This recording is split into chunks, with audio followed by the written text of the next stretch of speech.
Supreme court ने मानहानि के मामले में बीजेपी को लगाई है तगड़ी फटकार और साथ ही साथ कहा है कि नेता हैं तो चमड़ी थोड़ी मोटी होनी चाहिए।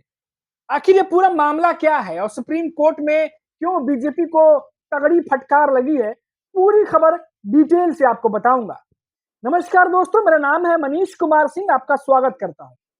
सुप्रीम कोर्ट ने 2024 के लोकसभा चुनाव प्रचार अभियान के दौरान दिए गए तेलंगाना के मुख्यमंत्री रेवंत रेड्डी के भाषण को लेकर उनके खिलाफ मानहानि के मामले में सुनवाई के दौरान बीजेपी को ही तगड़ी फटकार लगा दी।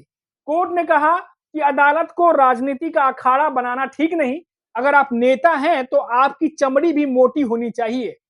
सीजीआई की अध्यक्षता वाली बेंच ने सुप्रीम कोर्ट के ही आदेश को चुनौती देने वाली याचिका को खारिज कर दिया। CJI B R. Gavai, justice Vinod Chandran और न्यायमूर्ति अतुल एस चंदुरकर की पीठ ने कहा कि वह इस मामले में हस्तक्षेप करने के लिए बिल्कुल भी इच्छुक नहीं है।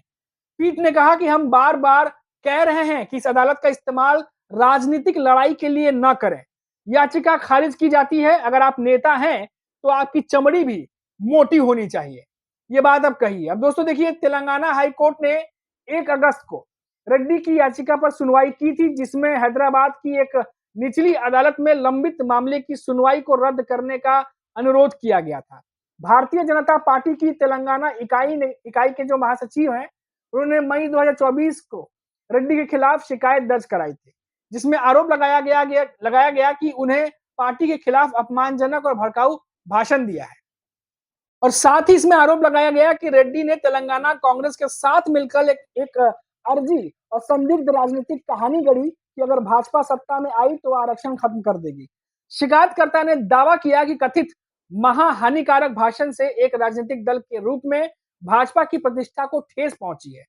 पिछले साल अगस्त में एक निचली अदालत ने कहा था कि रेड्डी के खिलाफ तत्कालीन भारतीय दंड संहिता के जनप्रतिनिधित्व अधिनियम 1991 की धारा 125 के तहत कथित मानहानि के अपराधों के लिए प्रथम दृश्य मामला बनता है। अधिनियम की धारा 125 चुनाव के संबंध में विभिन्न वर्गों के बीच दुश्मनी को बढ़ावा देने से संबंधित है। रेड्डी ने निचली अदालत के आदेश को उच्च न्यायालय में चुनौती देते हुए दलील दी कि शिकायत में लगाए गए आरोपों से उनके खिलाफ प्रथम दृश्य मामला नहीं बनता। उन्होंने तर्क दिया कि राजनीतिक भाषणों को मानहानि का विषय नहीं बनाया जा सकता।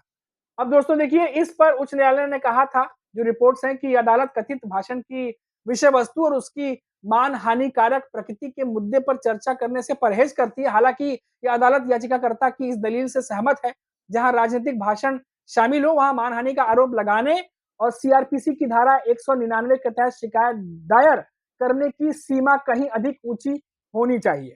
राजनीतिक भाषणों को अक्सर बढ़ा चढ़ाकर पेश किया जाता है या आरोप लगाना कि ऐसे भाषण मानहानिकारक हैं, एक और अतिशयोक्ति है। रेड्डी की याचिका को स्वीकार करते हुए उच्च न्यायालय ने निचली अदालत के आदेश को मामले से उत्पन्न कार्रवाई को रद्द कर दिया था। तो ये पूरा मामला जो है दोस्तों मैंने आपको बता दिया, जो एज इट इज जो रिपोर्ट आई है, जो खबर आई है। अब दोस्तों यहाँ पर सबसे बड़ी बात जो है वो ये है कि लंबे समय से ये मामला चल रहा था और बीजेपी जो है उनकी तरफ से पुरजोर कोशिश थी इस मामले में जो है वो रेवंत रेड्डी के खिलाफ जो है वो कार्रवाई हो, लेकिन अब सुप्रीम कोर्ट ने उल्टा बीजेपी को ही फटकार लगा डाला है और इस मामले पर कहा है कि कोर्ट में अभी सुनवाई करने के इच्छुक नहीं, और साथ ही साथ ये भी बात कही है कि अगर आप नेता हैं तो मोटी चमड़ी जो है वो आपकी होनी चाहिए। तो ये मामला सुप्रीम कोर्ट से निकलकर सामने आया दोस्तों। और आपको बता दें कि अभी फिलहाल जो ताजा अपडेट थी वो हमने आप तक पहुंचा दी, और लगातार आप बने रहिए हमारे साथ, क्योंकि जो भी बड़ी खबर निकलकर सामने आएगी हम आप तक पहुंचाते रहेंगे। अभी के लिए इतना ही। अब देखते रहिए 4 PM महाराष्ट्र। नमस्कार।